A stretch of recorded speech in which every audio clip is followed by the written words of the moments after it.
Habari watu wa Ruto. Yeah? I'm back again hapa wa Kenya.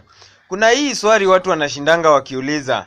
Ati kwa nini Ruto ana donate kila siku ana donate, sijui ana donate kila wiki 10 million, nini na mshahara yake ni 1.5. Wacha niwaambie my friend.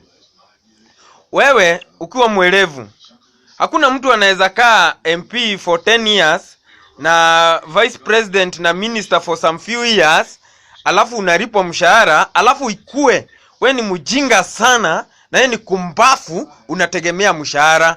Saa hii sisi tunajua vizuri sana, kama kuna mtu analisha kuku za mayai Kenya ni Ruto, na ako na over 2 million kuku. Na ninakufanyia a simple mathematics ndio ukue mwelevu na uache ujinga. Mtu mwenye anashinda akiuliza hii story ya Ruto anatoa pesa wapi? Sasa wacha nikwambie leo. This guy kwa mayai peke yake, hizo kuku milioni 2 yako nazo. Kama kuku 1.5 kuku zitatoa mayai moja peke yake, atakuwa na mayai 1.5 eggs. Na hizi 1.5 eggs ukitimes by 7 akiuzia mtu na wholesale, huyo mtu ako na around 7 million a day. If you times that by 7 days, that guy have over 73.5 million eggs. Huyo mtu akitoa tithe anatoa milioni 7, hajatoa sadaka. Tithe peke yake, hiyo ni biashara moja peke yake ya Ruto. Sasa nakwambia simple ya kuku, huyu mtu akitoa tithe ya 7 million, wewe unaniambia haezi weza kumanage kupeana 10 million in a week?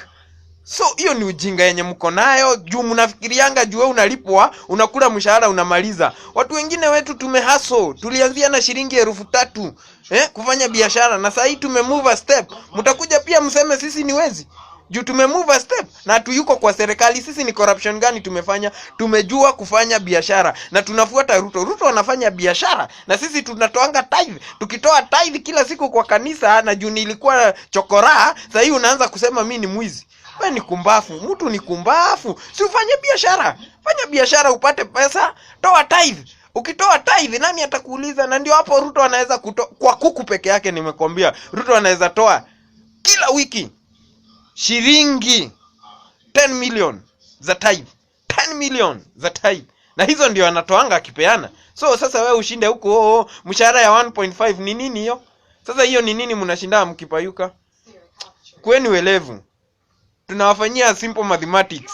Mkitaka kujinyonga, jinyongeni. But hiyo ndio ukweli. Sasa mumepata kwa kuku peke yake anapeana 10 million tithe.